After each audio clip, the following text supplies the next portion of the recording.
I have real pleasure in welcoming Jane. I've wanted her to present here for a very, very long time. We've worked together for a long time now. You know, it doesn't feel like very long at all, but it is. We've been discussing so many issues to do with young children and how we can best identify their needs and then meet their needs. And there are some people in the audience who've either been tutored by Jane, lectured by Jane, or have been her colleagues. You know who you are. And it's a great pleasure to have you here. Acquisition of complex language in a changing society, really critical matter.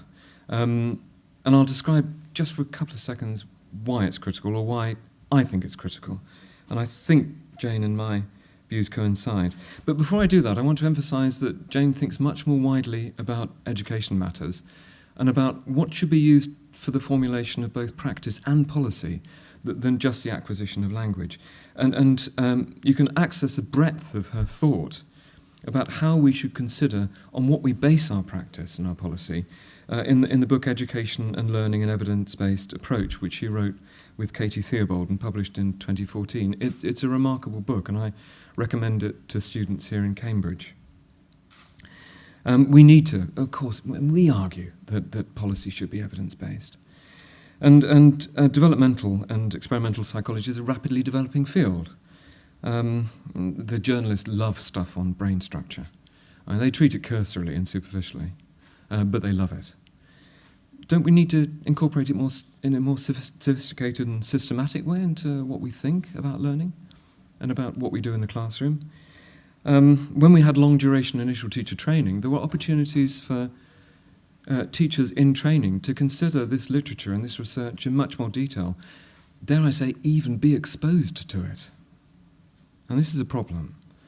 If every teacher in training could ask Jane a few questions, I think the world would be a much better place. Well, today's an opportunity to run through at least one dimension of what she has investigated through empirical work. And that's on the acquisition of complex language. Now, we know that the acquisition of language is fundamental. I mean, when people talk about, focus on reading and writing being narrow in education, there is nothing as narrowing as not being able to read and write. So we have to be clear about this. This is a fundamental foundation for cognition, human action, and schools are critical in its acquisition. Why schools? Well, we know schools are fundamental institutions. We know they're very affected by the social background of the children within them. That affects not only them, but the types of teachers who are attracted to the institutions. And we've got to think about how schools operate in the acquisition of language. We desperately need to, because we're all interested in, I think, in equity and attainment, not one traded off against the other. Now, there are some countries that have thought about this deeply. So in 1901, there was an edict passed in Norway and a similar edict passed in Finland in the same year, that the home would become the place for the acquisition of initial literacy. Now, in the same year, Sweden and Denmark decided that the school would be the place which would carry that responsibility. And when you think of the complexity of what is occurring and the speed and the rapidity and the fundamental nature of the acquisition of language at the age of 2, at the age of 5, at the age of 7, when you think that formal schooling starts relatively late in that process, there is a tiny window in which schools can act effectively to deal with this problem, that they need to teach, as Jane says, they need to teach the things that haven't been acquired.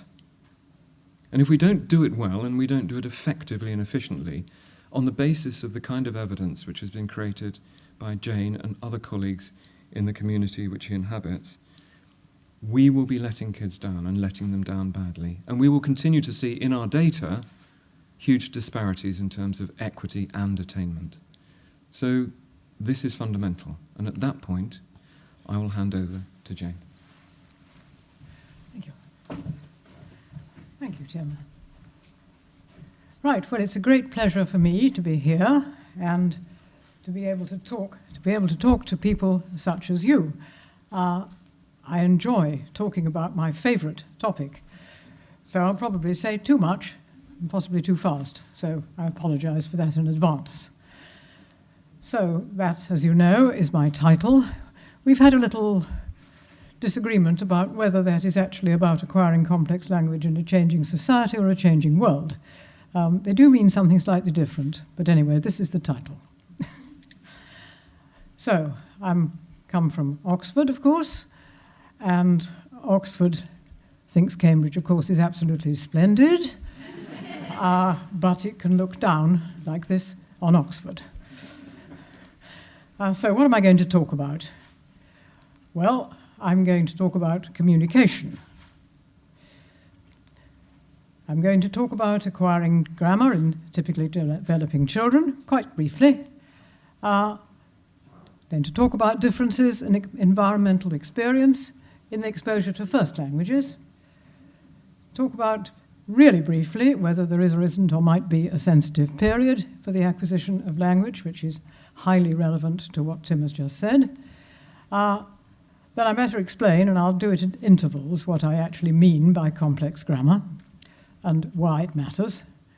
Talk about those different academic outcomes that Tim has just hinted at, that we all know about, and their relationship, unfortunately, to socioeconomic status. We realize that in lots of different communities, in which there is no a priori reason for thinking that some children in some society, children are less bright, whatever I mean by that, than in others, and yet the achievement is very different between those, and one's belief, therefore, is not that there are more bright children in one place than the other, maybe, but we don't have a reason for thinking that, and one assumes that there must be plenty of hidden talent in these places where children are not achieving as well as people in other places. So what's hidden talent? Well, it's potential. Can we measure it? And I'll explain how we think we do measure it. And then we'll talk about the characteristics of people, children, who are achieving academically in school testing much lower than the potential that we believe we measure suggests they should be achieving. And we say we have to look at what's the matter or not the matter. And then I want to give you one particular example of research we've been doing about the importance of acquiring complex language, looking at the prediction of the ability to solve scientific problems, so predicting that from having a couple of years earlier acquired a particular form of complex language, that is understanding of conditionals.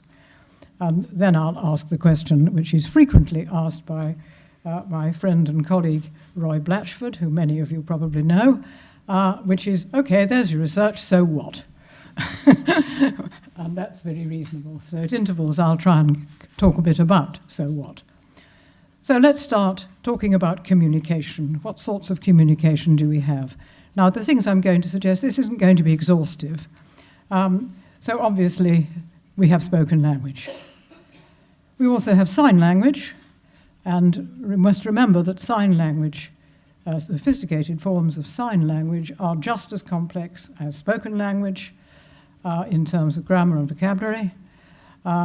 We have gesture, we have body language, we have things like Boris Johnson and how he sits and so on, but lots of other kinds of body language. We have written language.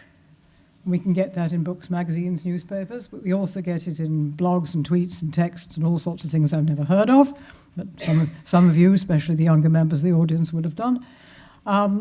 We can communicate with pictures. We can have those in books and videos, in Instagram, Facebook, etc., television, emojis, about which I want to say a little bit more. Or, of course, we can have just pure audio of one version or another. So, communication. Let me just put in here, even though it looks as if it might be irrelevant, but you know it isn't, why complex grammar is important. It's the language of scientific argument. It's the language of political argument. It's the language of literature. And, of course, it is the language, particularly of secondary school and university teaching, but it's also the language, of course, of primary school teachers. So teachers are using complex language. If we have children who haven't acquired it, they don't know what you're talking about. So I want to talk a bit then. Now I want to talk a bit about how the young so-called young, whoever they are, communicate with each other today. And as I say, my lists will not be exhaustive because I, funnily enough, am not that age group. But we obviously have things like Instagram and Snapchat and Facebook and Tinder, and we also have texts. They do, of course, communicate face-to-face, and all sorts of other things, as I say, I probably don't know about. So communication, there is somebody communicating or not. I want to show you just a few examples for fun. So this, I believe, is Instagram, yeah? Is it? So here's a nice picture. But also in there, if you can read it, can you? I hope, the words.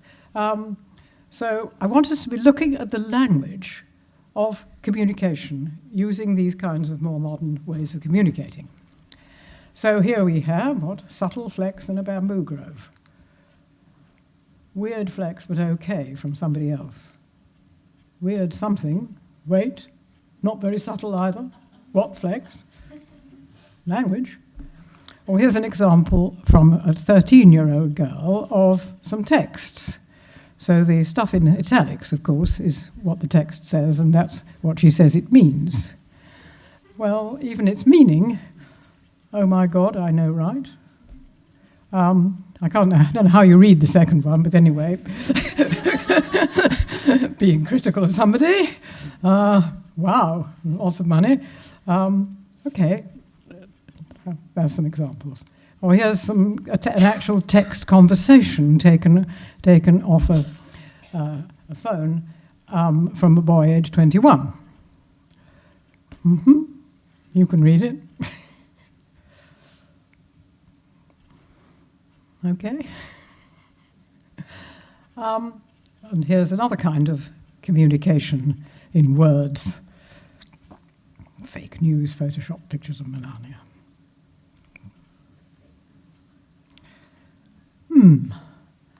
So what do we say about it? What's different about these from what we have before?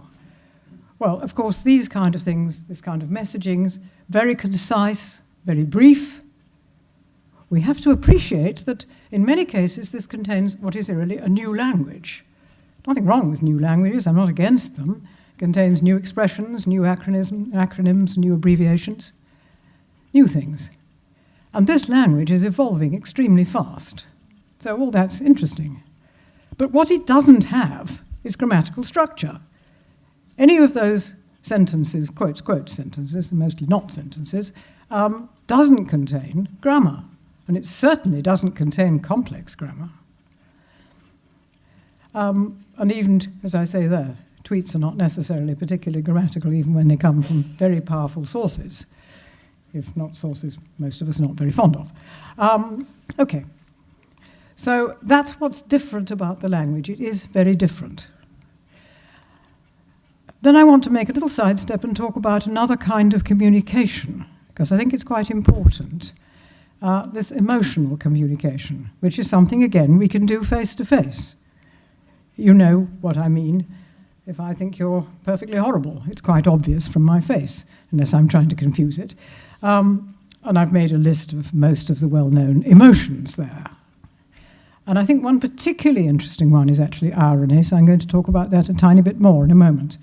But with text, of course, all those things can actually be communicated with emojis. And some of you may not be used to these ones. I expect a lot of you are. I'm certainly not.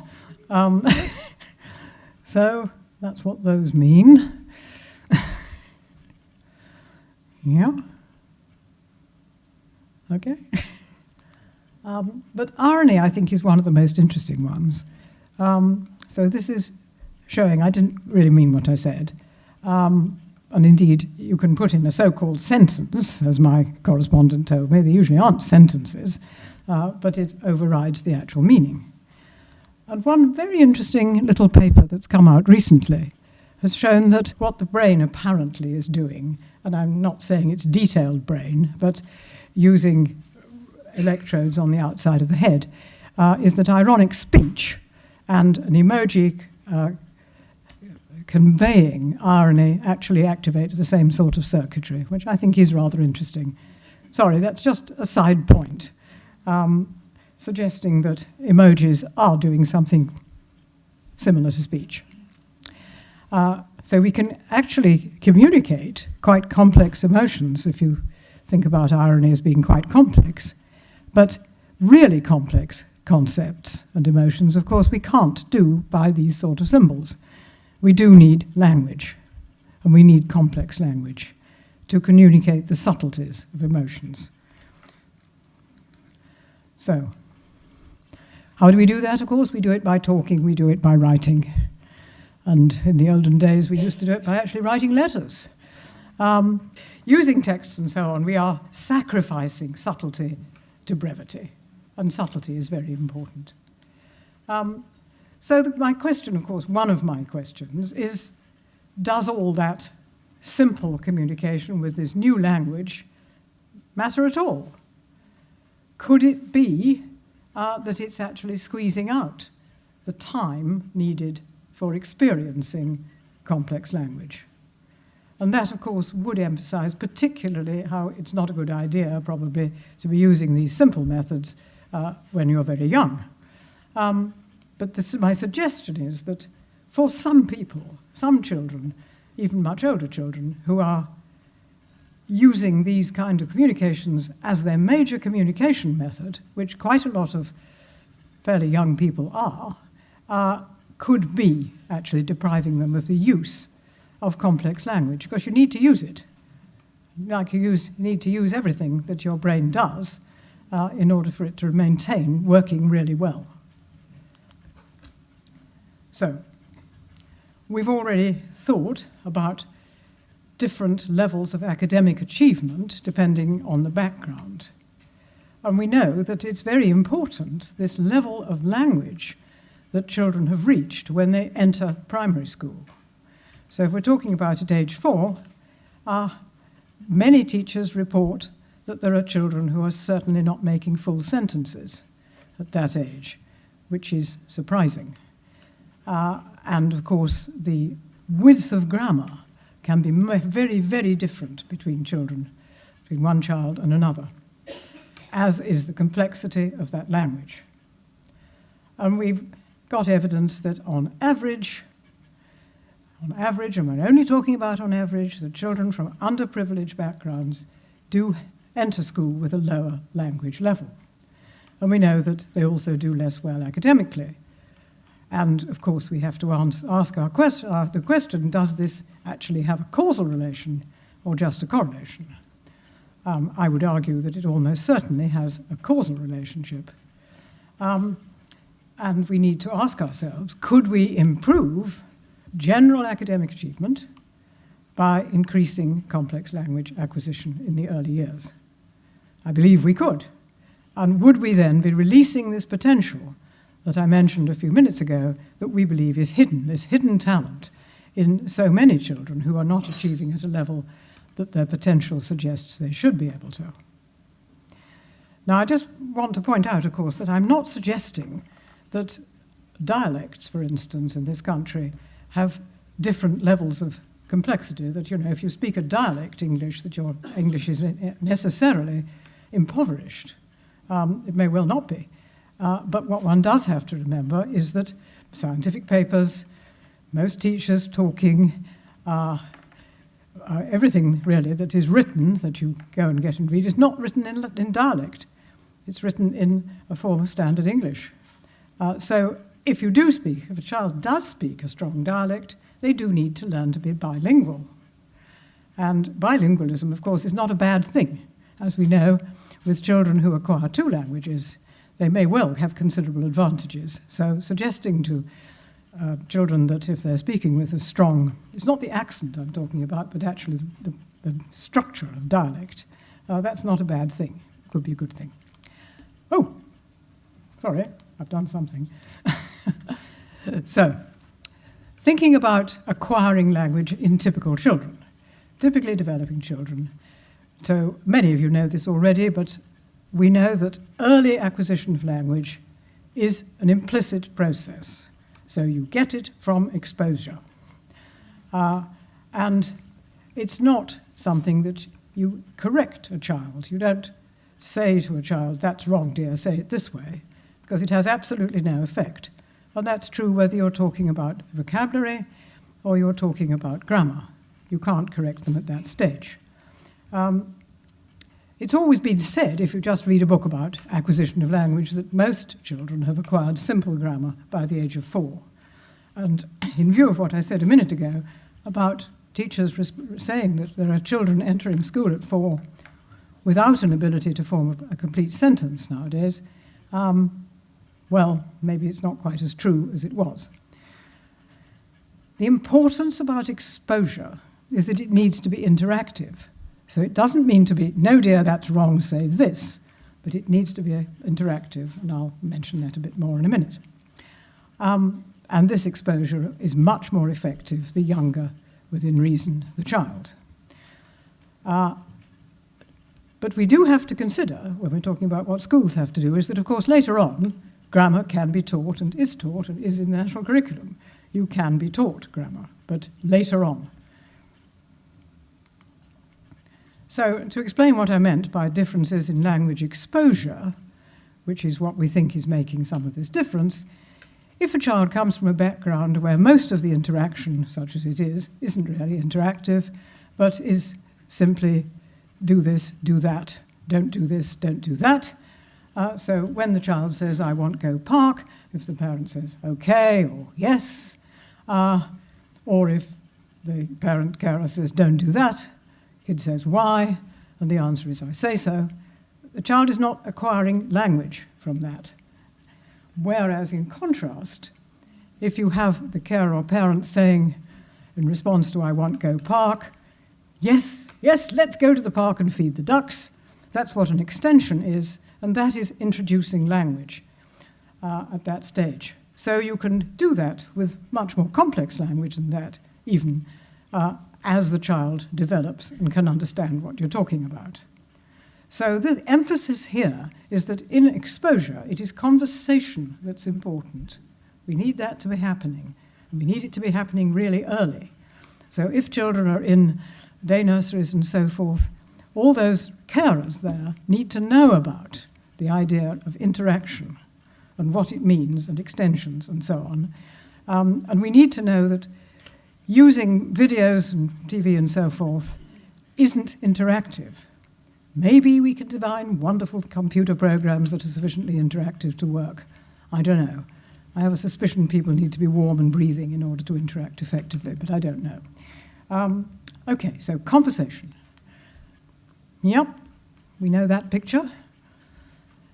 Too many times you'd see people with small children. This child's perfectly capable of interacting with language, but he's not.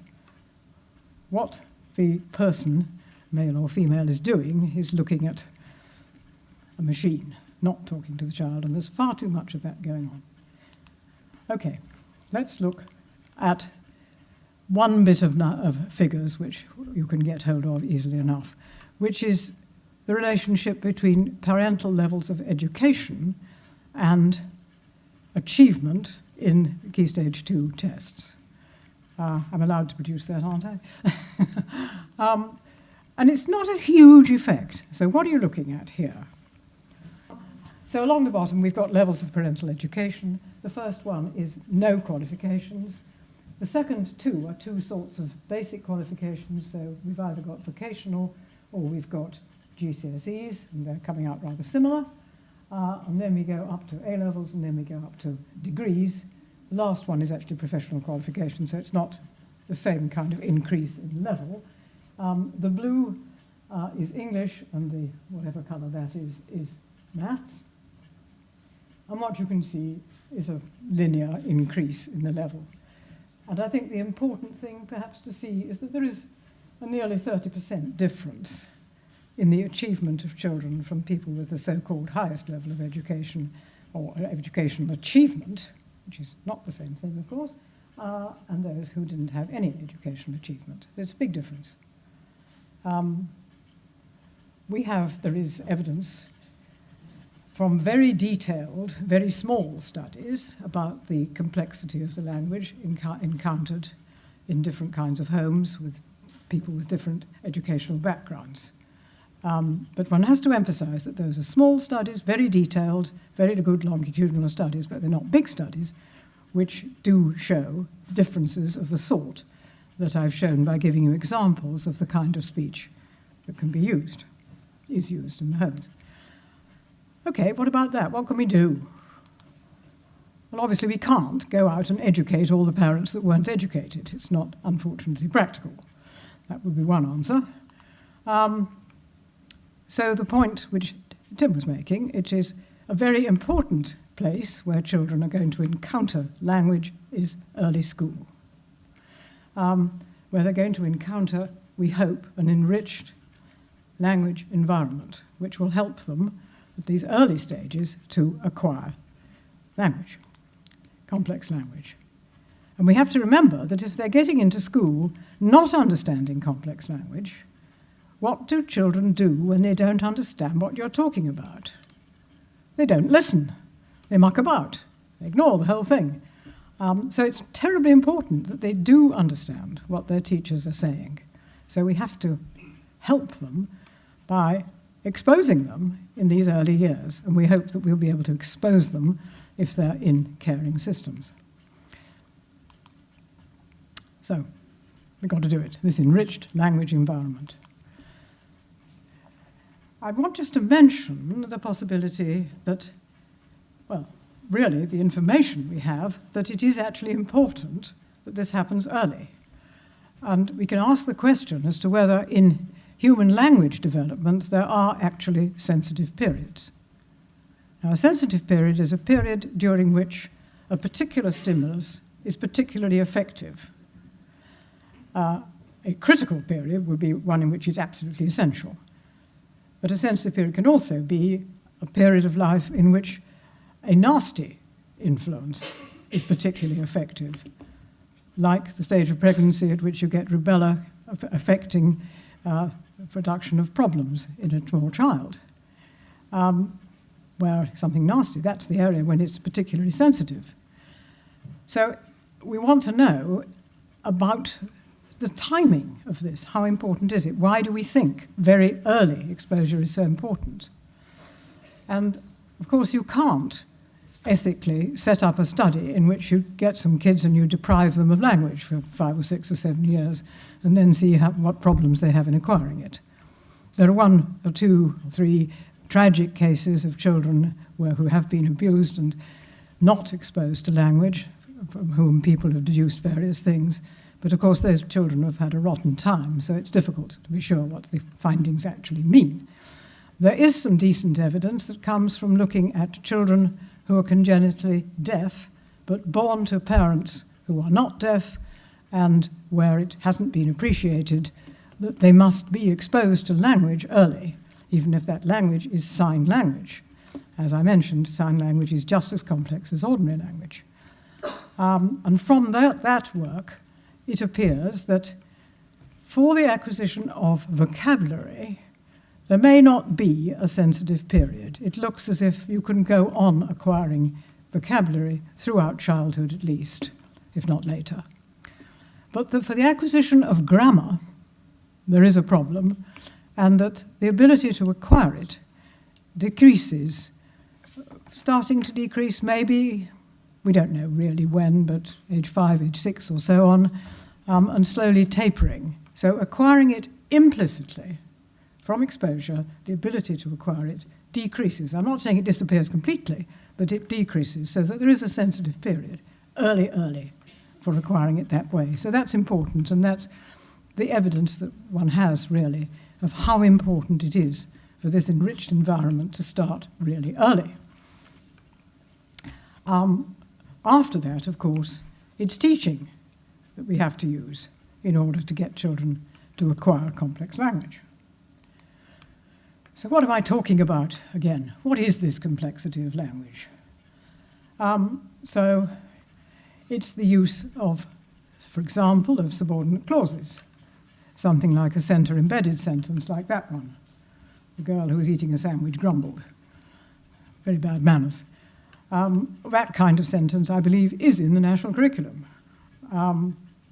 But one thing that really is not in the national curriculum is conditionals. So we have two sorts of conditionals that we have worked on a lot, one of which is type 2. So type 1 is a very simple one, if this, then that. So if I were rich, I would buy a Porsche or a castle or whatever. And type 3 is what's called a counterfactual, as you all, I'm sure, know. It can be negative or positive. So if you listened to my instructions, you'd have been able to do your homework. Might well be the kind of thing you actually want to say in the classroom. Do they understand that? And those, particularly the type 3s actually, but both of them are needed for science, for history, for politics, and of course in everyday life in the classroom. So I think we can say that they're probably rather important. And I'll talk about why we think we have evidence that they're rather important. And you can think about examples. An obvious example, apart from the one I've just given, from politics or history, would be if Hitler hadn't invaded Poland, the Second World War wouldn't have started. Now, if you don't understand that structure, how do you understand history? And I do remember Sarah, Tara Mapawee, who's in the audience, discovered when working at a secondary school with children, the teacher for A-level history, aren't I right, said that quite a lot of children who were actually doing A-level history didn't understand that kind of conditional, or various other ones as well. So, worrying. It's quite difficult to talk about conditionals if you get into the company of philosophers. Maybe there are some philosophers in the room. Philosophers love conditionals. There's a huge literature about conditionals in philosophy, and there's almost none in psychology. So it's a pretty unexplored area when you're talking about psychology, and the meaning of conditional is not the same in philosophy and psychology. So Elena Svirko, who did a DPhil with me some years ago, looked at the early acquisition of conditionals and its relationship to primary school achievement. And she was showing that, yes, indeed, really quite young children can do very simple conditionals, if X then Y, but complex conditionals don't occur until quite a lot later. And what she found was the ability to produce conditionals in year 2 predicted reading and arithmetic in year 4, and it predicts it even if you've taken into account, so you've statistically taken into account, so-called intelligence, I never use the word because I don't know what it is, and also general grammar acquisition. So other kinds of grammar, other examples of complex grammar, take those into account too, and you've still got a specific effect of conditionals. Indeed, this actually predicted reading comprehension in year 6. So evidence that it's important. So one is suggesting that at least early language disadvantage is indeed persisting throughout primary school. What about long-term effects? So does it persist? Does it actually have something to do with A-level achievements? Well, we know A-level achievements differ by region of the country, Britain, and by disadvantage level. And showing these figures, which some of you will be very familiar with, look please only at the blue. There's nothing wrong with the orange, but I don't need to waste your time with it. So the blue is the number per unit population of children getting 3 A's at A-level. And this is done by region, and we don't particularly need to get fussed about which region, except to say that there is a 2-fold difference in that between 2 areas of the country, if you look at the southeast and compare it with the northeast. That's a huge difference. So something, presumably, is persisting. And if we look at it related to area of deprivation for A-level success, again, you see a 2-fold difference between, on the left, you've got the high level of deprivation, so lots of deprivation, rotten backgrounds, and on the right you've got very little deprivation in that area, and you've got this twofold difference in A-level success. So something we've just shown, which is, I think, very interesting, is that if you look at a high deprivation area and you compare the acquisition of complex grammar, and in particular conditionals, in that area with a low deprivation area, you'll find there are 3 times as many children with poor language acquisition in those areas of deprivation. So 30% of children in a deprived area seem to have poor acquisition of complex grammar. So again, I can't say one causes the other, but it is makes one feel a bit suspicious. So, I think I've talked for about half an hour, and if this was an undergraduate lecture, I would now stop and tell you to get up and wave about and take some exercise and talk to your neighbour, because we're told that's what we ought to do. But you're not undergraduates, so maybe I can sit down and have a drink and then go on. Can I? Is this working? Right. Not that I can see, but never mind. Nobody's got up and run round. So, I can't see it. Yes, I can. No, I can't. If I pick this up, can I see it? No, then you can't see me. That's lovely. However, so we want to talk now about trying to measure potential. And general intelligence, G, whatever you want to call it, or fluid intelligence. Oh, I haven't turned it on, have I? Did you miss all those words of wisdom? Is it working? Yes? Okay. Sorry. So-called fluid intelligence, the ability to solve novel problems. So that's what we mean by fluid intelligence. And that is both what we call domain general, because it is a general factor, but it also has some domain specificity. So there is verbal problem-solving ability, and there is spatial problem-solving ability. They overlap because of the general factor, but there are differences between them as well. The verbal factor is the best predictor of academic achievement. But that's all right if you're doing a one-to-one test. You can tailor it to what you wanted to measure. But if you're using group tests, verbal tests all involve reading. So they're confounded by reading. So you're calling it intelligence, but it contains reading, and reading is a learned skill. So we have developed, in coordination, collaboration with Cambridge Assessment, over many years, this test, VCM, the Vespart Verbal and Spatial Capability. And I want to introduce you to it, to those of you who don't already know about it.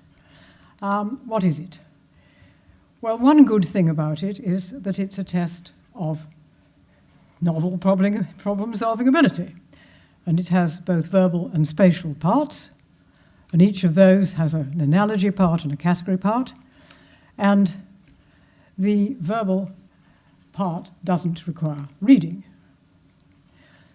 It's presented through the ears, through headphones, and simultaneously on screen, and each item is illuminated on screen at the same time as it's spoken. It doesn't contain any sophisticated vocabulary or concepts, and that's very important, of course, that. Perhaps one of the most critical bits about it is that it contains practice questions that have detailed feedback. So we're teaching the children how to do it. It's multiple choice. Most kids find it fun to do. It's untimed, and that we think is a very important factor of it, because it's the timing of so many of current achievement tests in school, the fact that they are timed, which produces anxiety in the children. Anxiety, we know perfectly well, interferes with working memory. Working memory is what you use to solve problems. So if you're anxious, you score more lowly. It's no good. And that doesn't mean that it's, some people take an hour and a half and some take 10 minutes. I'm not talking about that. Most children finish it in a reasonable time. It conforms. We do the stats on it, sophisticated stats that some of you understand, which shows that it conforms to the Rasch model, which is actually quite important. Its validity is okay. It does correlate with a variety of tests of so-called intelligence. Of course, it doesn't correlate absolutely, because it's measuring something different. So, in particular, it's not measuring reading. And I think also, rather importantly, it has either no sex differences or absolutely minimal. So I'm just quickly going to run you through what it looks like.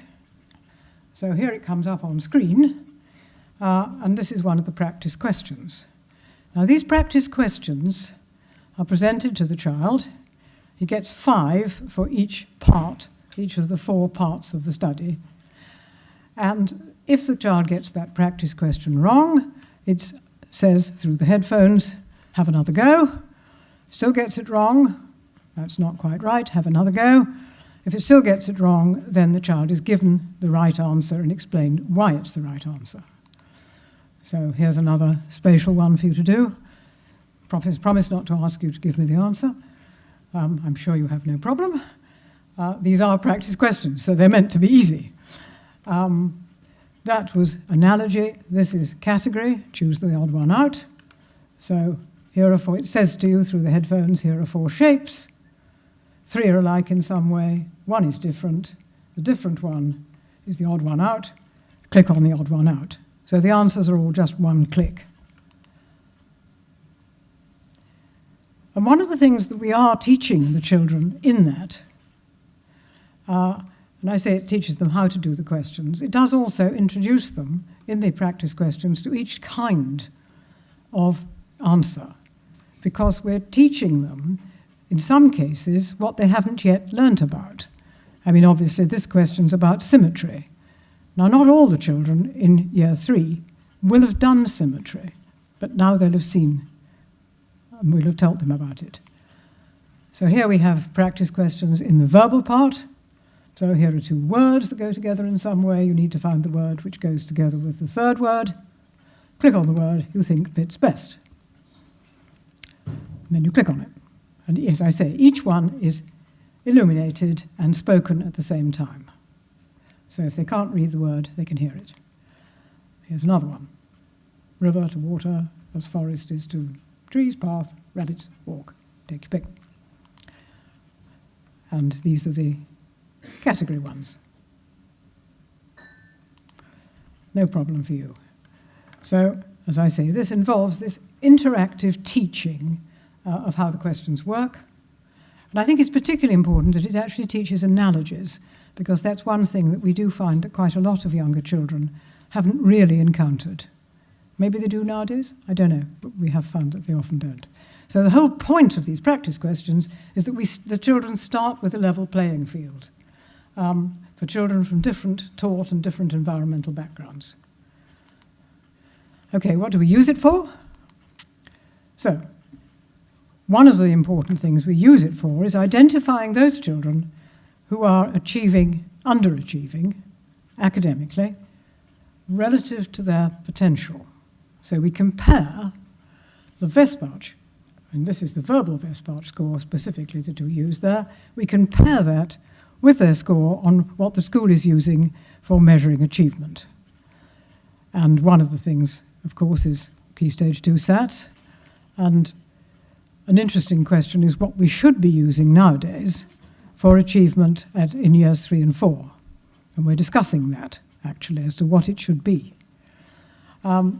We can also, as developed originally by Sarah McElwee here, who is now here, we followed up the underachievers to try to see what the causes were.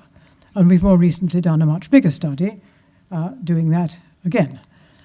And another thing you can use it for is to identify the top 5 or 10% of potential achievers. So not the top 1%, but the top tranche of children by comparing them with national means. And that's one way of picking out children from underprivileged backgrounds who fall into this group of underachievement. But you can find them by this test, and we hope be able to target them and help them to achieve at the level of their potential. The other thing you can do is actually, because the format of the verbal and spatial parts of the test are actually matched, you can use this for identifying those children who are quite rare, but there are children who score much more highly on the spatial than they do on the verbal. And that means that maybe they can be directed towards subjects in which the spatial is particularly important. And of course, normal schools, all the school tests that are used, apart from a small part of maths, don't use spatial. And an awful lot of maths, of course, is presented in words, so they still need language for it. So we've been recently, again, looking at possible causes of underachievement and the obvious ones that occur to one. So the background to this is looking at what is obvious, what would be likely to be causing problems. And since we know we're measuring something independent of reading, literacy is probably one of the problems holding people back. So we measure that. We measure short-term memory, because we know that's a problem. And we measure our pet hobby horse, which is language level. Of course, something that holds children back are behavioural factors, and by and large, schools are pretty well aware of that one, and that's not what we're really measuring. So the current study I'm going to talk very briefly about has used nearly 2,500 pupils from years 3, 4, 6, and 7, and we've compared verbal Vesparch with current achievement and identified those underachieving relative to potential. And we've compared a matched achieving group, so normally achieving, with a matched underachieving group, underachieving relative to potential, having already matched them on their verbal reasoning ability. So what we're talking about is two groups which differ on whether they're actually reaching the level we would predict from Vesparch that they should. And we're asking the question, what's the difference between those two groups? So we've measured literacy, short-term memory, and language complexity. Now, I must emphasize that the way we've used to measure literacy is not the overall picture of literacy. We've just picked one aspect. So actually, we've looked at the ability to decode words using a test designed by Kate Nation, which starts off with the word KISP, or the non-word KISP. So it's very much like the phonics test in years 1, 2, but we're doing it at a later stage. Then we've tested short-term memory with sentence repetition and complex sentences where we're looking at the repetition of a complex sentence. It's a very quick test, this. Lasts 7 minutes. So it's something that we can get schools to do themselves without the huge investment of time and money that a big test by an educational psychologist would be. It's usable easily by teachers and teaching assistants, and we have a training video that if people want to see at the end, I could show it them, which Julia Badger has produced. So what are these tests? I need just to show you what the tests are, otherwise you don't really know what we're talking about. So short-term memory, repeating a sentence of this length. Simon picked some lovely flowers and he gave them to his mum and dad. Children can normally repeat that sentence accurately if there's nothing wrong with short-term memory. For complex grammar, then we ask if they can repeat a complex sentence, such as, if Simon had bought some ice cream, he would have shared it with his friends. Now, we know that they're not just parroting these sentences, because actually they're reconstructing them. And the point about repetition is the idea that in order to reconstruct it, they must have within them the automatic processing involved in that kind of structure of grammar.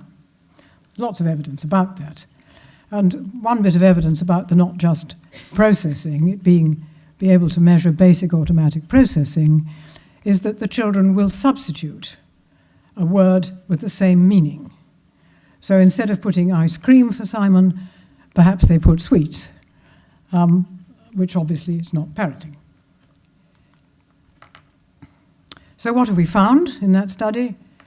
Comparing the underachieving relative to potential, that's our URPs, with the non, we find that in both Year 3 and Year 4 and Year 6 and Year 7, all those three things contribute to the problem. Though the most important for Year 6, 7 is actually the reading measure, whereas for 3 and 4, it's all three are equally important, just showing that statistically. Okay. So those are the problems. What do you do about it? So the so what for that? Well, schools know about literacy, so I'm not going to give them a lecture on that. But we are saying that there are children there who are 12 who can't decode at all, really can't do it. And some of these children have managed cleverly to conceal that, and the school doesn't actually know. And of course that feeds into reading in general. And of course you need to decode, even when you're an adult, when you meet a brand new word. So acquiring vocabulary by reading, if you can't decode, you don't acquire it. So it is actually important late as well as early. So what? Help with that. Maybe if you've got to that sort of age and you can't decode, pushing phonics down their throats is the last thing they want because they're bored stiff of it, and there are, of course, alternative methods of teaching reading. So schools know all about that. Short-term memory, it means if there's a problem there, you have to give instructions in small bits, not all at once. The teacher mustn't say, open your textbook at page 59, turn to the second paragraph, and in the second line, just beside the picture on there, you so-and-so, because, of course, they've completely lost it by then. Little bits, maybe write it up on a board and keep it there. So you can deal with that. Complex language is what we're talking about.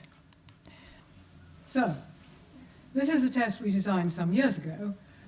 We've been publishing it recently, in which we read the child a sentence, and then we ask them 4 questions on it.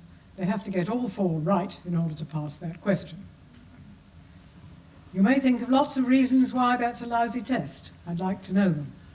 Then we can improve it. So what do we know about the trajectory of understanding conditionals?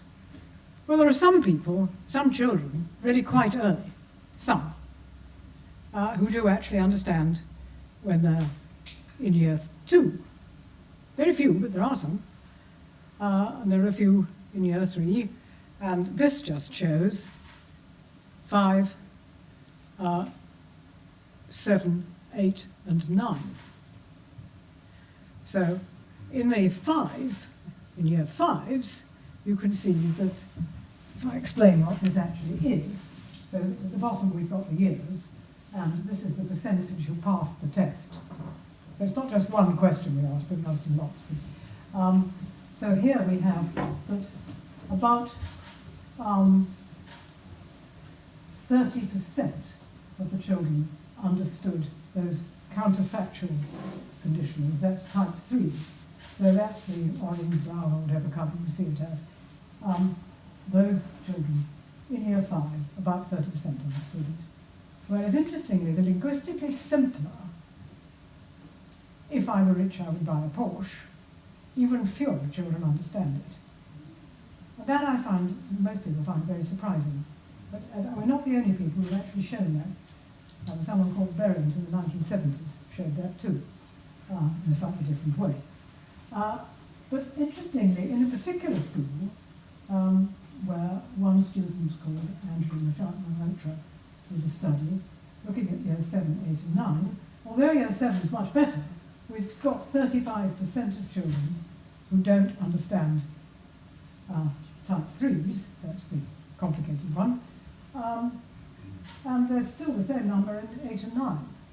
So it plateaus, so there's problems. It's important to emphasize that that particular school was the worst school in the area.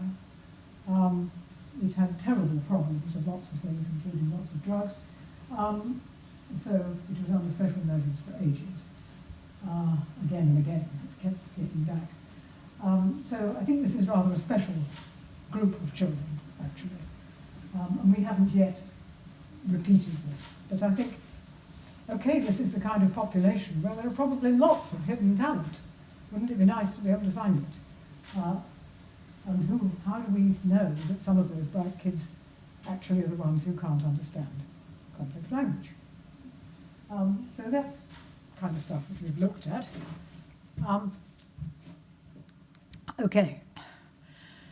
So then I want to tell you about a small study we've recently done, looking at this question of whether it really is true, what I've been proposing, that there is some kind of causal relationship. Am I still audible? Yeah.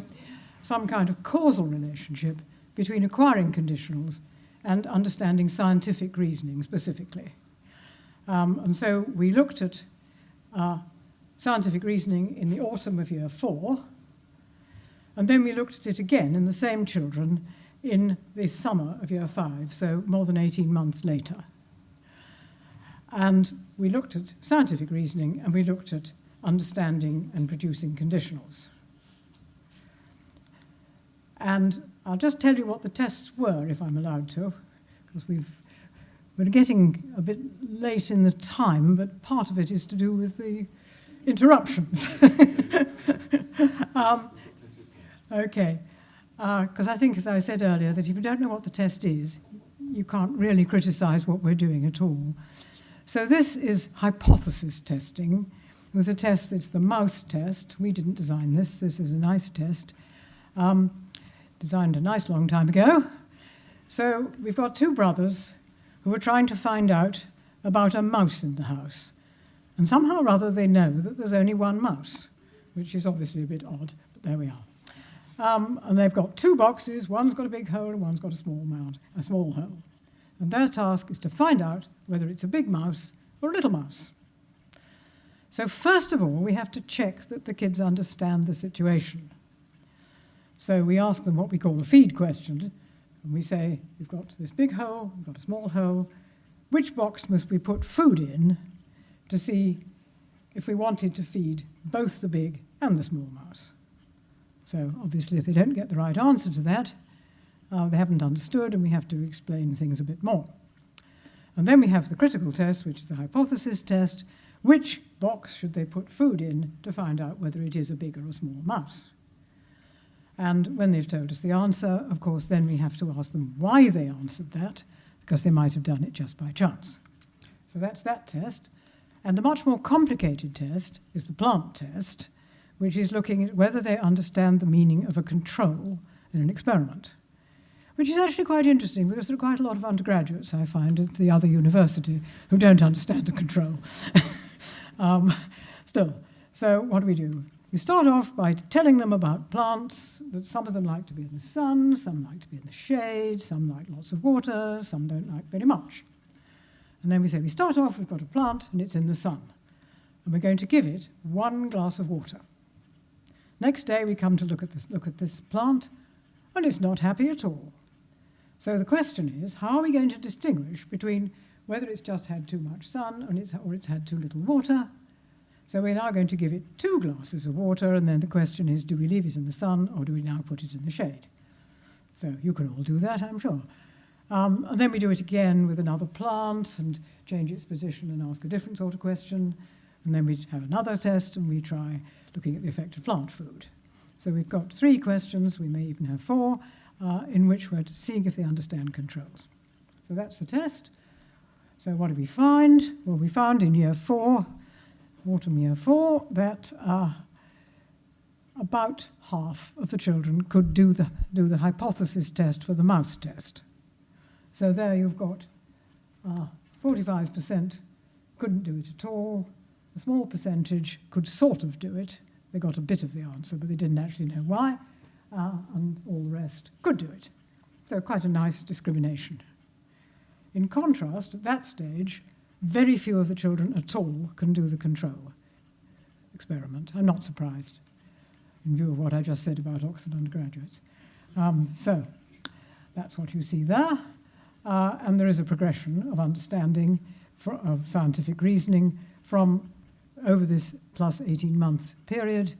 From the first two columns are year 4, autumn, the second two are the end of year 5, and you can see there's quite a good progression actually for both in their understanding, so passing those tests. So what did we actually find? Yes, eureka, we did find that conditional comprehension in year 4 was associated with passing the mouse test. This wasn't a long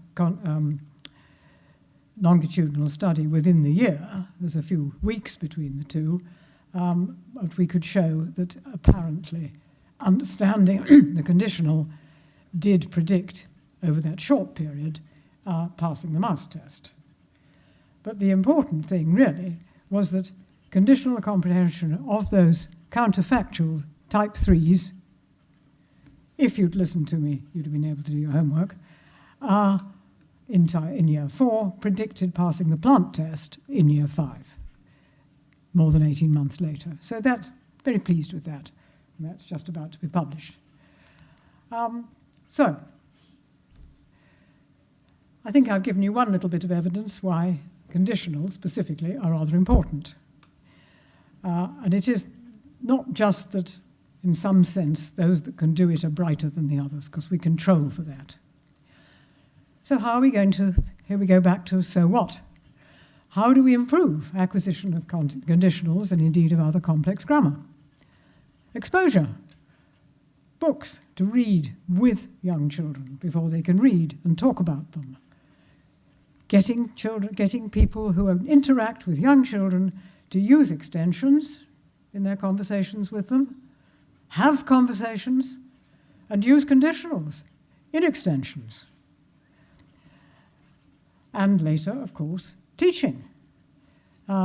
We already see the teaching of complex grammar in the national curriculum in the second part of the primary school. And I've enjoyed watching it being taught. And incidentally, watched in one school I was, children sitting on the edge of their chairs and being absolutely fascinated by learning about the passive, which I thought was pretty nice. And their method, and I suppose it's a standard method, but I don't know, I've seen it several times, is to define it for the children, illustrate it, get the kids to search for it, and then make them make new examples. So I'm very happy to design some tests like that, some teaching like that for the conditional, anybody wants me to. And I can just do a bit of sales talk. Here we have a book which is in the process of being written. Who would I be if I weren't me? Which is for young children to talk about conditionals. But it's made interesting and of educational value, we hope, because in each little chapter, the child is introduced to another, quote, exotic environment. So the first chapter is about, I can never pronounce it, but going off to Inuit. And we have a sentence early on where the Inuit boys, Ituko, shows the little boy his pajamas, looks down at the little boy's pajamas and says, well, that's no good, you need proper clothes. It's minus 10 degrees here. If you were in Inuit, you would have proper clothes, and so on. And then shows pictures of what they actually wear. And this is factually accurate. And then we have another one down there about the dog, what the dog would have to do. Ituko looks at Wilf, that's the dog, sitting on the snow shivering, and says to him, if you lived here, your dog would have to pull a sled with a team. That sort of stuff. And I think they find it interesting. So, in summary, let's go back to the beginning. Point out that we have many more methods of communication today than we used to have not all that long ago. And raising the question, does that limit exposure to complex grammar? In some children, obviously not in plenty. Remind us about the implicit acquisition of complex grammar in the early years requiring exposure, and that exposure requires to be interactive, probably really interactive with hot, warm, breathing people. We've talked about identifying pupils who are performing well below their measured potential. And we've pointed out that pupils who are delayed in acquiring conditionals may need extra help.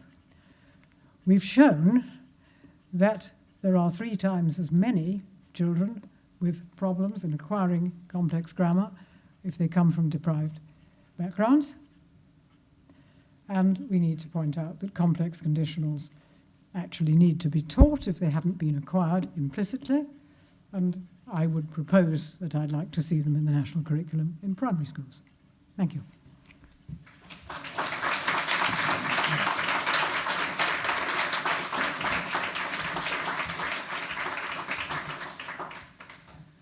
You might think that actually the whole lecture was a test of Jane. In other words, how we could disrupt her performance maximally, but she could still actually continue to be entirely coherent.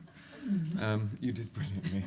It's not usually like that here. It's usually quite smooth, but thank you very much indeed. I want to say just 2 things. I mean, first of all, of course, I want to say thank you. The 2 things I want to say is that we talk here a lot about evidence-based policy. Well, we took this to the Minister, actually, current Minister for Schools. And you might nurse some scepticism as to how quickly a minister would respond to something which is quite complex and is saying, well, it's not in the national curriculum, that's quite a problem. In fact, the minister's response was, how quickly could I put this into public speech? Because it's clear from your evidence that it's critical in terms of equity and the development of children, which I think was extraordinary, really. The second thing is, the thing which strikes me when I think through and work with Jane on these matters is that we kind of forget what it's like not to understand or really understand the things that Jane is talking about as young people fail to understand. A sentence in which all the words are unfamiliar is not a sentence in which is the same as a sentence in which you're familiar with all the words, but you can't make sense of what it's asking you to do or understand. And that blankness, that absence of being able to engage with it, is something which we find very difficult to understand or comprehend. But you can see it in a child. And moving from not being able to understand it to understanding it is a miraculous thing. And if we can actually incorporate really quite simply at the right stage exposure to the things that will unlock that understanding, I think we can achieve a lot. And I think that those 2 things are fundamental. Now, I hope me saying those couple of things has given you time to think of some questions if you're not already burning to ask some. So we'll now spend, we agreed to finish at round about 6:15. So we'll take a few questions. So fire away if you would like to. Straight down here. If you can say who you are, that would be great. There's a mic coming. It doesn't work. Hello, I'm Lila. I work in assessment, and I'm fascinated endlessly about language issues and acquisition. Can people hear? No, I don't think they can. Is it not working? Is it working? Yes. Okay. Sorry. Okay. I just wondered about the thing that the ideas that you began with, in particular the focus on the text and text speak. To my mind, teenagers have always experimented with slang, had their own language, and those examples to me are an example of that. It's just in a different form. It comes and it goes, and there doesn't necessarily have to be a correlation with that and what you're talking about in terms of the acquisition of complex grammar. So I just wanted to put that to you. We'll take the questions one at a time, because I think that means we don't lose any of the content of the questions. Yes, I mean, I think that's a perfectly valid point. whether we actually know, I mean, slang, yes, so we're talking about vocabulary, definitely, and specific expressions. But what I'm not sure I know, maybe you do, as to whether the way in which they talk to each other was particularly simple, apart from having the slang expressions in it. And as far as I remember about teenagers, it wasn't the complexity of the language, which was simple, just these extra vocabulary within it, whereas these are emphasizing the brevity and the simplicity of what they're saying. That's my point, but you know, I haven't studied teenage language 20 years ago. Maybe I should do. I can also very easily downgrade the complexity of my language for particular. Sorry, thank you. I can very easily downgrade the complexity of my language in response to particular social settings.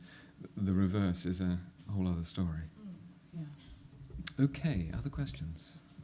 Yes.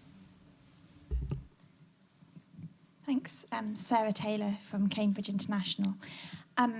I was wondering, presumably we would assume that if we measure potential on the VSPAC, the system you've designed, that it would be randomly and evenly distributed through any population, as opposed to the graph you showed us of A-level outcomes. But I was wondering, have you actually had enough measurements to be able to kind of look at it by region and so on? I don't think we have yet got a sufficiently wide representative demographic. I mean, we have tested, about 12,000 children, I suppose, that sort of number. But we haven't really specifically targeted getting what you need to know to answer that question. So I'll answer it in a few years' time.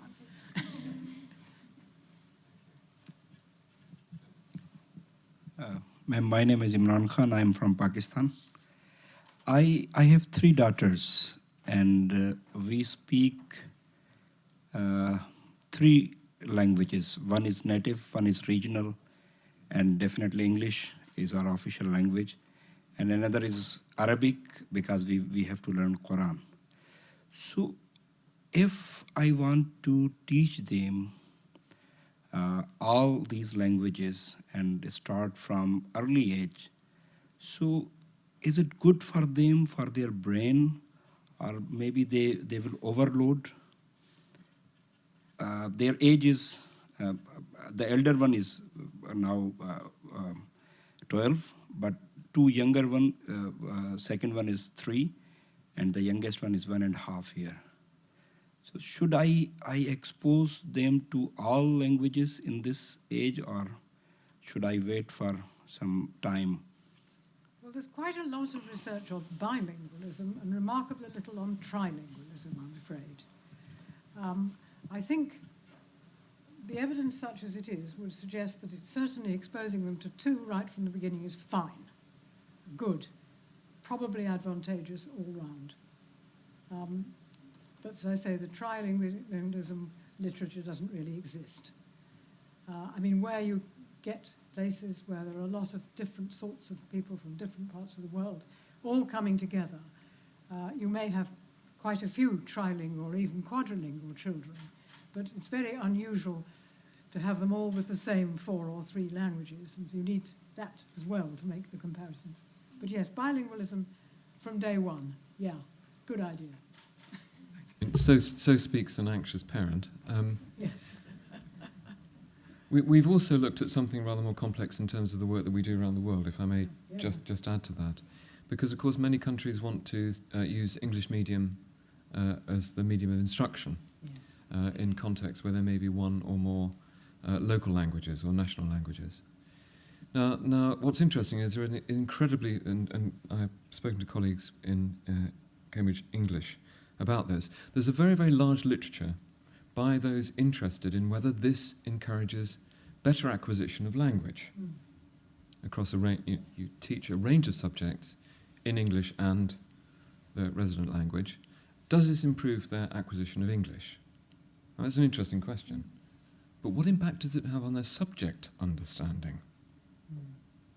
Now, there are a couple of papers which are very interesting in this regard, and I think it would help you reflect on it too, which is that if the complexity of the language and the range of vocabulary that they have acquired is adequate to the discourse in relationship to what is being discussed in the subject, then it's advantageous to be speaking in using English as a medium instruction and have another language to hand.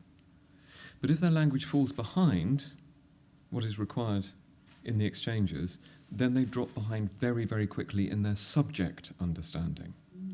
I'll just give you a very obvious example. A lot of scientific explanations require analogy. Look, gases, they knock together like billiard balls. Well, if you don't know what a billiard ball is, the analogy does not help you understand the underlying mechanism. So this is interesting. If you keep the language well ahead of what is required in science, in geography and history, then it is advantageous. But if their language drops below, then they drop below very, very quickly, because the subject discourse is rampaging ahead of their understanding, and they just can't participate either cognitively or socially. So it's in home language or English language? Using English language as the medium of instruction rather than their home language. Yeah. Okay, other questions? Yes, Irenka. Thanks, Jenny. I'm Irenka Suto from the Research Division at Cambridge Assessment. Thank you for a very interesting talk. I like your message about the importance of speaking to young children in conditionals so that they acquire that more sophisticated language. And I just wondered about the research evidence for the enactment of those conditionals. So we could just talk to our children in the abstract. If I had gone to the canteen for lunch today, I might have had the quiche, for example. I could say that to my sons this evening. But in reality, we often do. Some parents use star charts, for example. I say to my sons, if you come to bath time now, then I will leave the train set out overnight.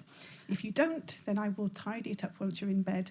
And that's a kind of a concrete example that a 2-year-old and a 4-year-old can understand. I just wondered what the research evidence was for actual concrete examples, because I could imagine there's The quite a answer is difference. there isn't any, because Okay. there is virtually no work on the conditional in psychological literature and language acquisition. That's why it's necessary to do it. There is a corpus of whether conditionals are in the language of children at different ages, but very, very little of it, actually. It just isn't something that's really been worked on. Told you we selected the lectures carefully.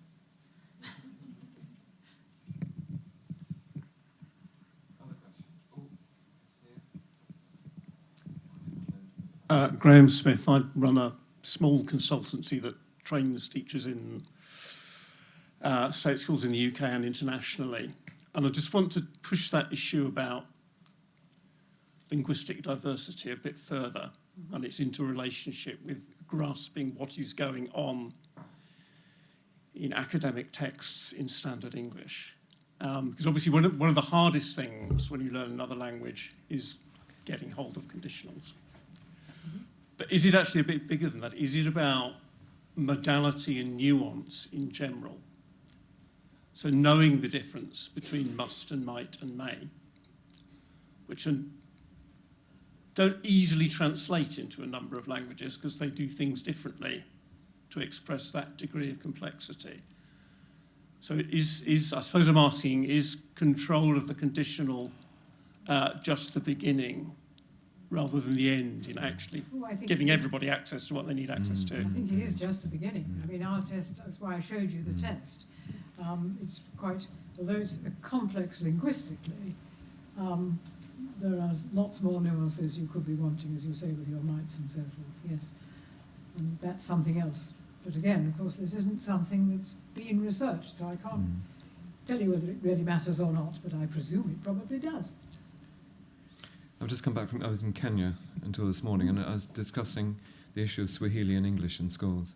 And actually the physicist who I was with said it's really important that we teach them English to a certain level, because Swahili just doesn't have the grammatical structure or the vocabulary to explain certain physical phenomena. Yeah, right. And there was a question at the back there. I think my question might nicely segue from that. My name's Yes. Rachel. I'm from the Australian Council for Educational Research.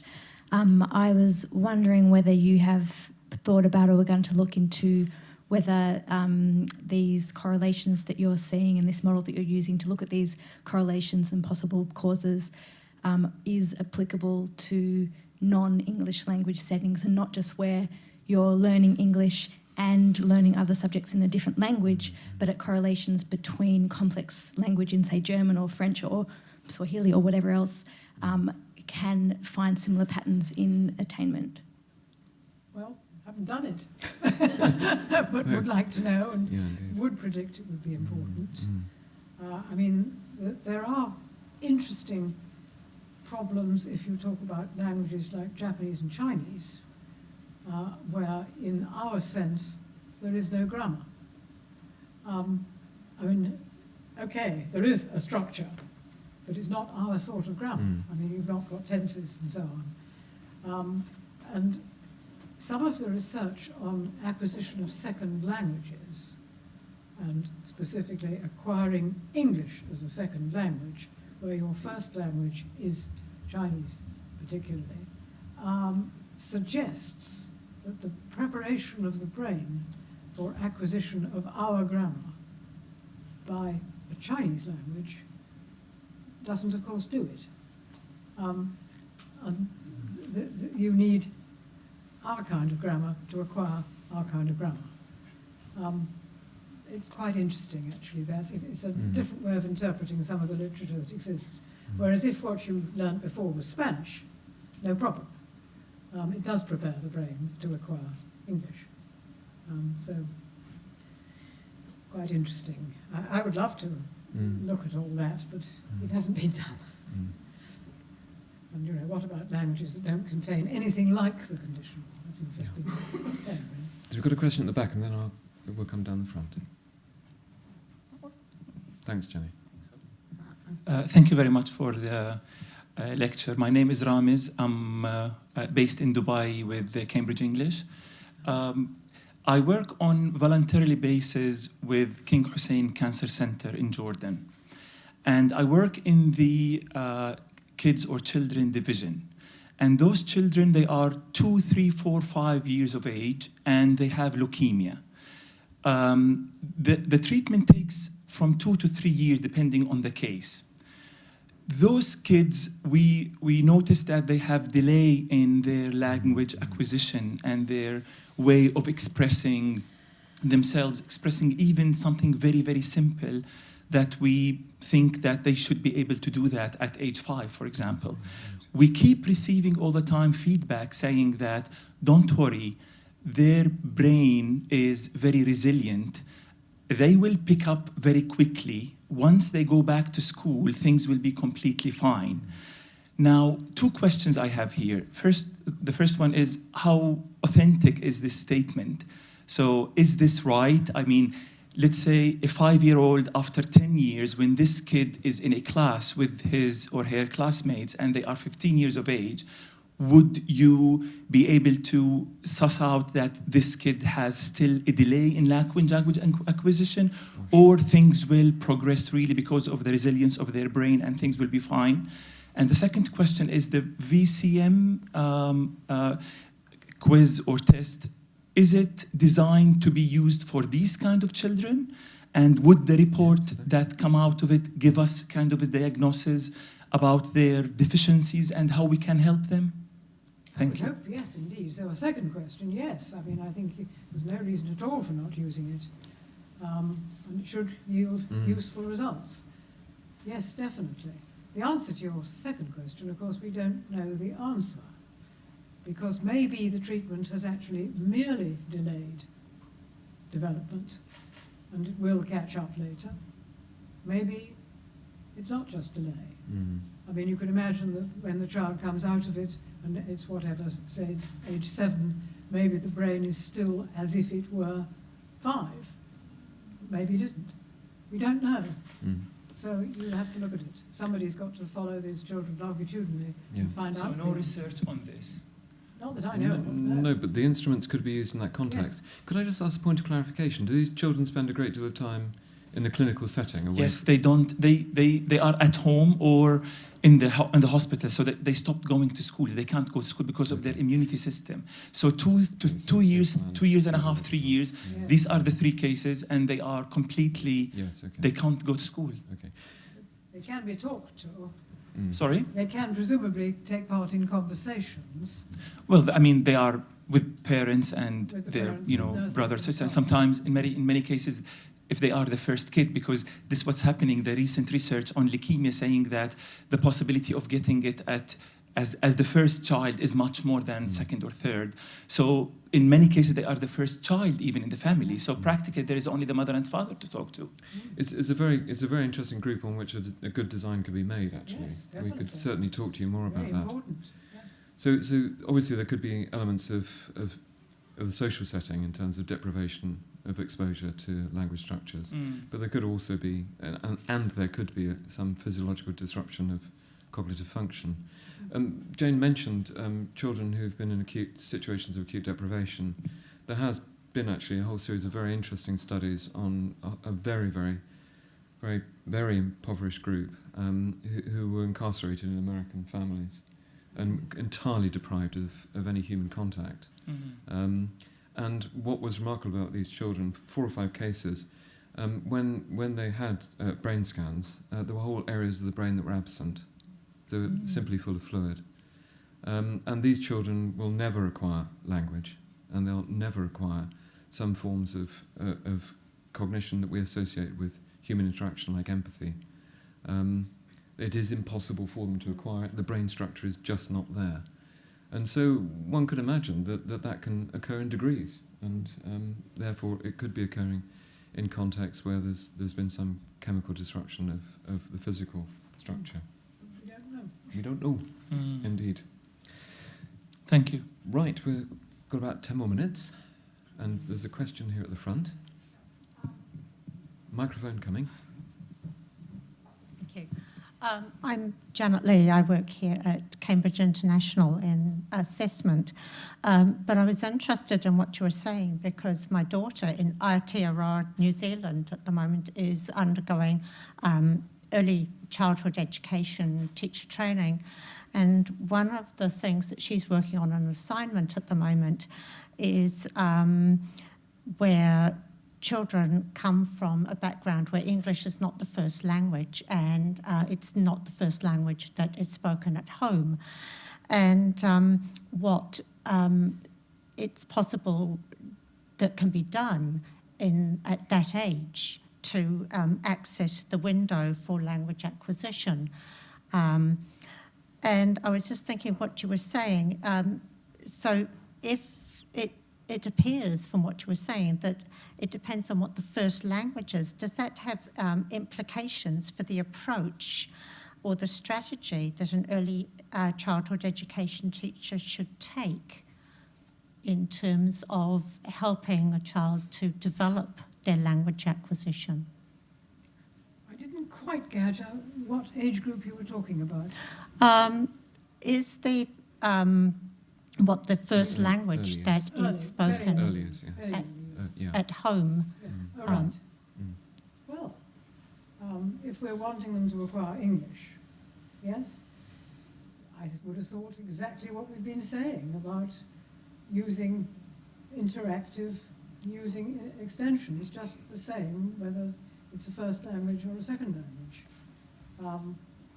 because that's how it gets acquired. So I would have thought it didn't make a difference that there's another language being used at home as well.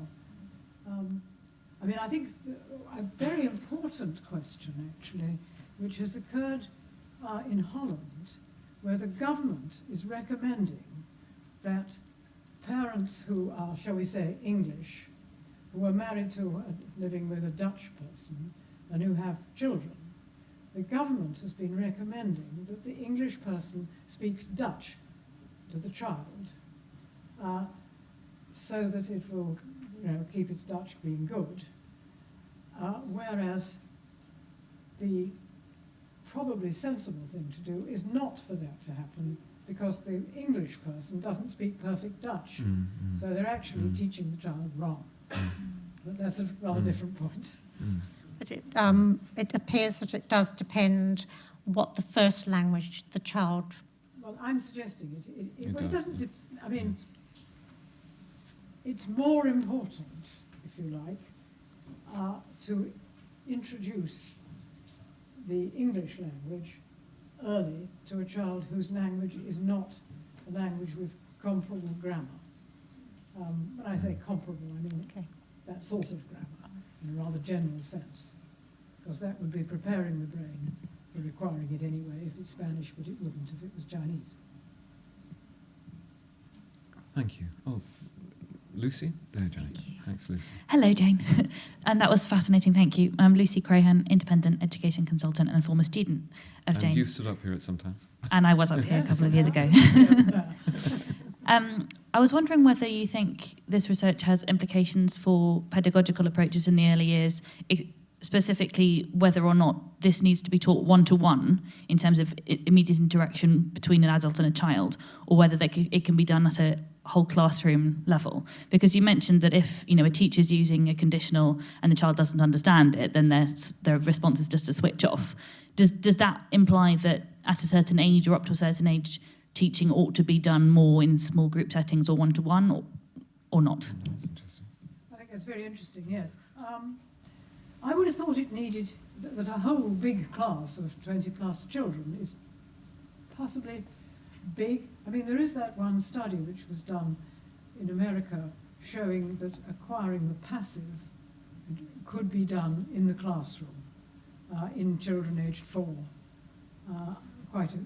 What I don't think that particular study said is how big those classes are.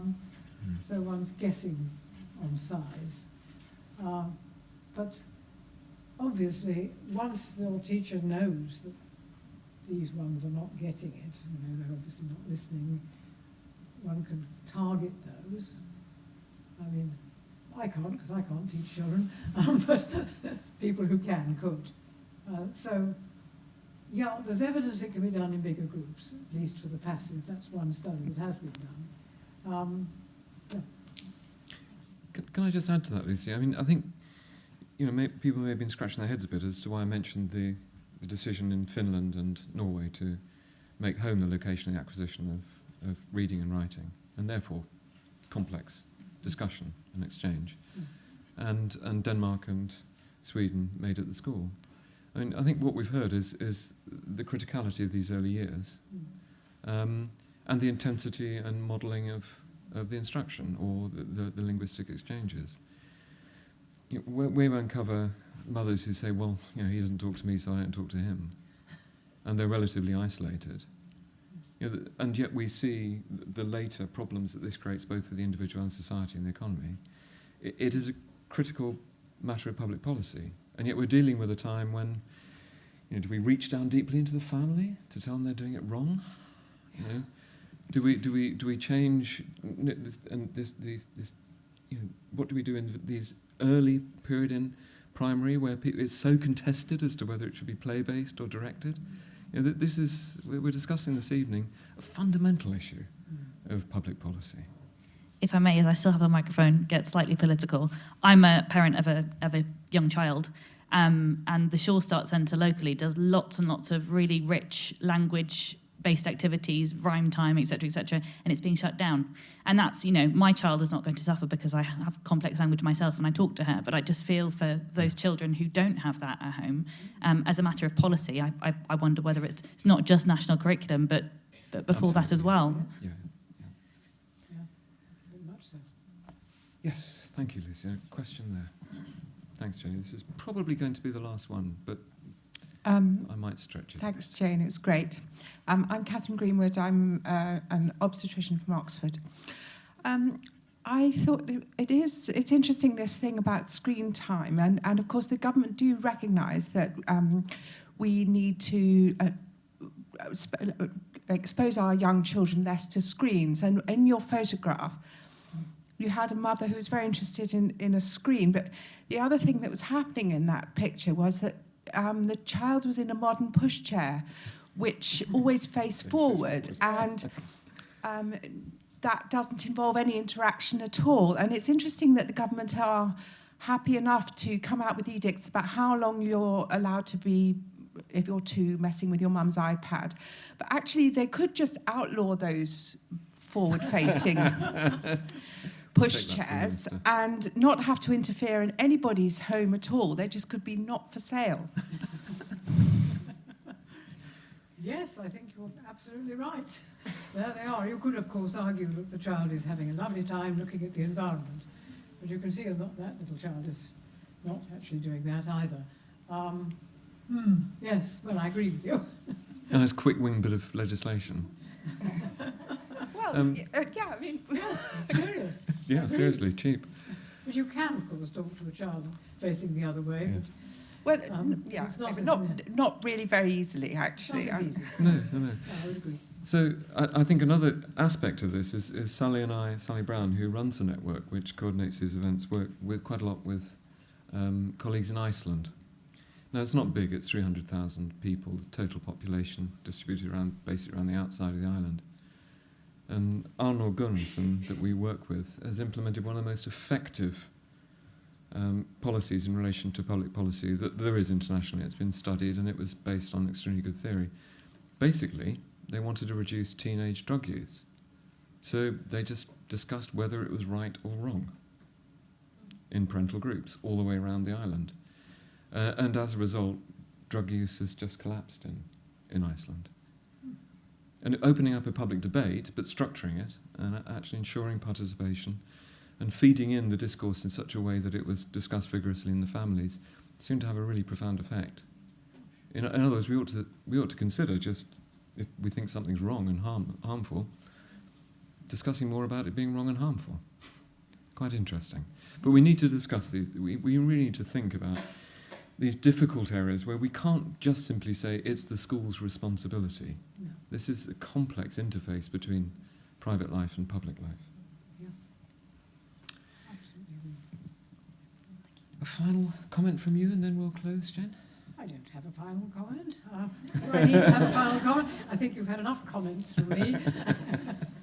Well, let's do something, yes. Indeed. So therefore, I'll bring this evening to a close, which I've, as always, listening to you, Jane, found utterly engaging. And despite the disruption from the AV, for most of the evening you enjoyed that incredible silence that descends when an audience is absolutely engaged with the topic matter. Or asleep. So thank you so much, and thank all of you for attending. There will be drinks outside, and you put up some thanks to some collaborators. I have indeed. And thanks very much to Sally and the team, Rosie and Jenny and Liz, and to the AV team for doing such a good job tonight. So, Jane, thank you so much. Thank you very much.